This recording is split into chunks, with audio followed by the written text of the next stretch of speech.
In 2012, the serene tranquility of the Appalachian Trail was shattered by a horrifying discovery that would send shockwaves through the hiking community. Two brothers, Eric and James Zephyrhart, stumbled upon an intriguing map with a $50 bill stapled to it along the densely wooded trail. The peculiar, simple map showed the trail they were on with a long red arrow pointing into the woods. The cache piqued their curiosity, and they followed the route marked by the arrow off the beaten path and into the dense woods that hugged the trail. After only about a half mile, the brothers found themselves standing before a shallow cave concealed behind a cluster of boulders.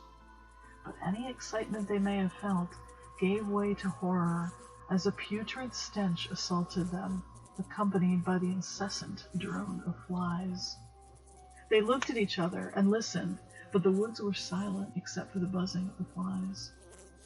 Unsure of what they'd find inside, they felt compelled to enter the cave. James was ahead of Eric in the narrow entrance, and he saw the outline of a person leaning motionless against the wall of the cave first, and he called out, but the person didn't move.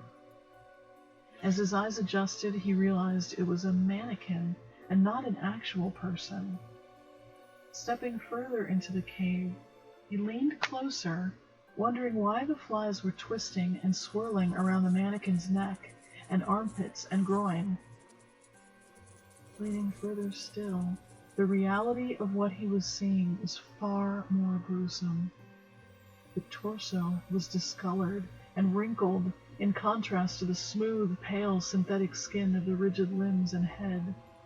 The mannequin was actually a severed torso, grotesquely impaled, with mannequin arms, legs, and head. This was how the grisly search for the elusive mannequin killer began. For weeks, maps bearing $50 bills were discovered along the length of the Appalachian Trail, leading unsuspecting hikers to similar horrifying discoveries. It was rumored that some people even searched the trail for the maps just to collect the cash.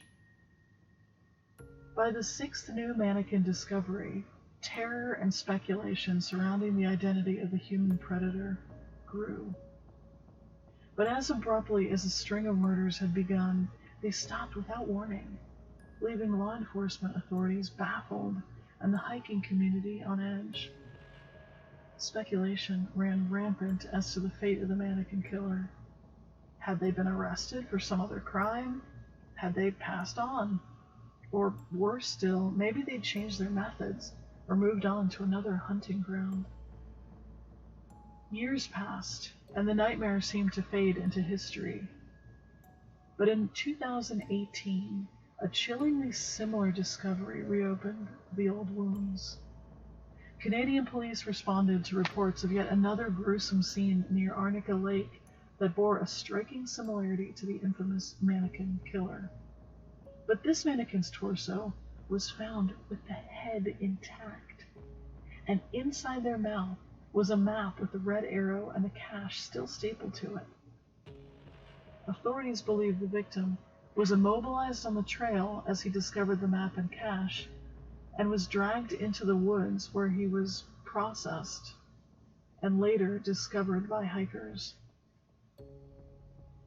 As investigators grappled with the chilling resurgence of the killer's reign of terror, they had so many questions to answer. Was this the same perpetrator or a copycat? The crime pattern had changed in several ways. Not only was the map now a lure, but the victims were discovered only once per year during the summer months.